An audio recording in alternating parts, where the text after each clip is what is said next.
1, 2, 3, 4, 5, 6, 7, tree branch, 9, 10.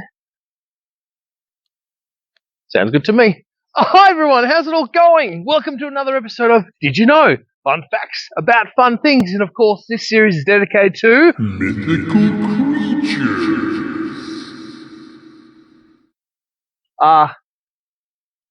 Hello? Hello there. Who am I talking to anyway?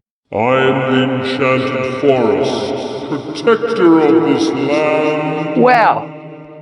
So you're the voice of the Enchanted Forest. That is so cool. Well, pleasure to meet you, and hope you don't mind me hanging around. No, it's quite okay. It's been a while since anyone's come through here anyway. Oh, great. Okay, well, thank you very much. Well, there you go. The Enchanted Forest has a voice, and it's great to meet it, and of course allowing me to be here as well too, which is great.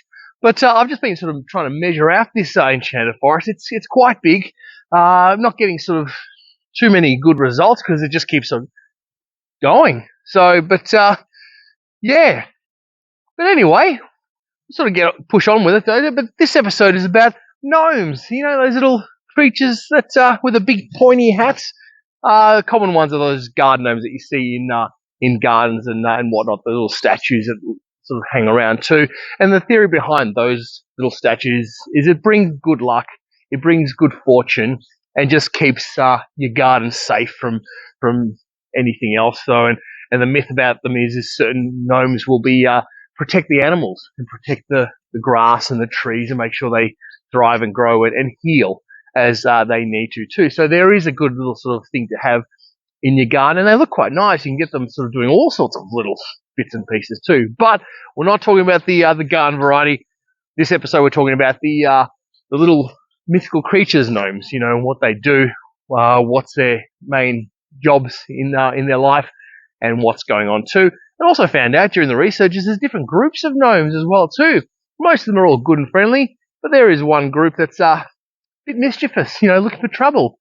And if you sort of annoy them, they'll sort of get a bit of revenge back on you. So, but yeah, so it's really been interesting to learn about gnomes and whatnot. And yeah, but otherwise, shall we proceed? Let's go to some footage, go to some animation, and see what's going on with gnomes.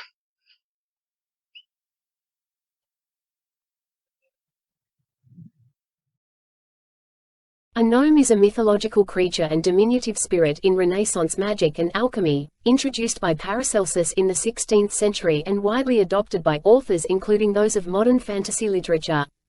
Gnomes consist of a number of different types. The most common is the forest gnome, who rarely comes into contact with humans. The garden gnome lives in old gardens and enjoys telling melancholy tales.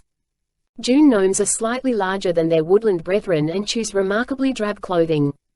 House gnomes have the most knowledge of humans, often speaking his language. It is from this family that gnome kings are chosen.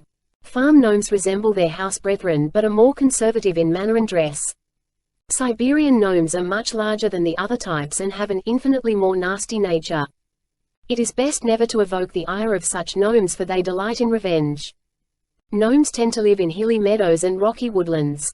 In Hygiene's book, it says they live in 3 trees, the house itself, with a hidden entrance from another tree, and then a third is the supply room, with grains, beans, potatoes and everything else the gnomes may need during the winter. Gnomes are usually an average of 15 centimeters tall, but in some stories they are said to be around a foot, 30 centimeters, in height, but with its cap on it appears much taller. Their feet are somewhat pigeon-toed, which gives them an extra edge on speed and agility through the wood and grass. The males weigh 300 grams, and female is 250 to 275 grams. The male wears a peaked red cap, a blue-brown-green pants, and ether felt boots, birch shoes, or wooden clogs. Around his waist is a belt with a toolkit attached, holding a knife, hammer, etc. They are fair of face, though they boast rosy red cheeks. Long beards adorn their faces and turn grey far sooner than their hair. The females wear grey or khaki clothing, consisting of a blouse and skirt. She also has black-grey knee socks and high shoes or slippers. Before she is married, she dons a green cap. Prior to marriage, her hair in hanging down, the outfit is complemented by a green cap and braids with which later disappear under a scarf, while the green cap is replaced by more sombre tones after she marries. For many years, gnome figures and statues have graced people's gardens and homes all around the world. In mythology and fairy tales, gnomes have been associated with positive energy, providing guardianship over animals and families and being welcome symbols of good luck. Most gnomes are 7 times stronger than a human and can run at speeds of 56 km per hour and have better sight than a hawk.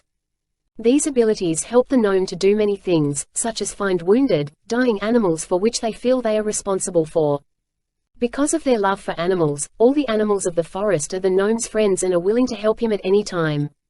Many people say that gnomes have elevated practical jokes to an art form. But most especially they love gems and jewelry and are considered by many to be the best gem cutters and jewelers in existence. Gnomes are the guardians of animal kind and show little preference for their animal friends, notwithstanding their aversion to cats, both wild and domesticated. They are known for freeing wildlife from human traps and for operating on farm animals whose owners have neglected them or who are simply too poor to afford a veterinarian. Their enemies are mainly trolls, and other beings who would try to destroy them or their homes. Otherwise, they are mostly peaceful beings. Garden gnomes as we know them today, were first produced in 19th century Germany by sculptor Philipp Griebel. Made of clay, and eventually resin and plastic by the 1970s and 80s, these gnomes were called Gartenzwerge or garden dwarfs. However, the earliest gnome statuary descendants were used in ancient Rome. In German fairy tales, these earth dwellers were often described as old beings who guarded buried treasure and minerals in the ground. Although few people believe in the actual existence of gnomes, garden gnome statues have kept a solid reputation for bringing good luck and serving as good luck charms.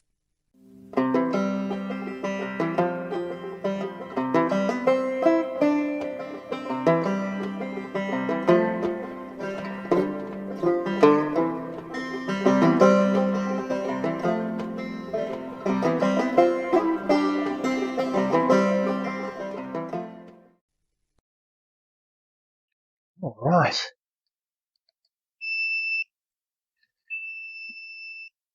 Wow. Hi, welcome back. Just been sort of checking out these trees and been doing a scan, and they've been here for a long, long time, to the point where it can't even give me a reading. It just says long time. But anyway, this enchanted forest has been here for quite a while, and it is so beautiful. Just, there's a lot of nature, in terms of the trees, an abundance of trees and green and life, and of course mythical creatures that keep popping up every now and again. Seen a few, heard a few, and ran away from a few. So hopefully we don't encounter too much more anyway too. But that was Gnomes. So what do you think? Yeah, not too much to sort of take in, but enough to sort of go, oh yeah, there's the sort of the background story of gnomes. Do they exist? And it's like everything else. Maybe. But yeah. But I've started to really sort of enjoyed sort of walking around. Luckily the weather's been much better compared to the other night when it was just absolutely pouring down with rain.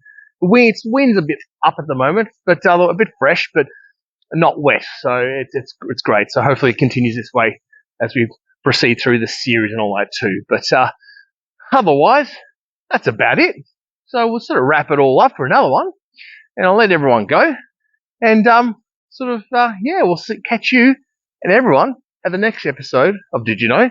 And we'll see what the next topic is at that stage. Alrighty, so thank you so much. Have a great day, and all the best. What's that sound now? Ah!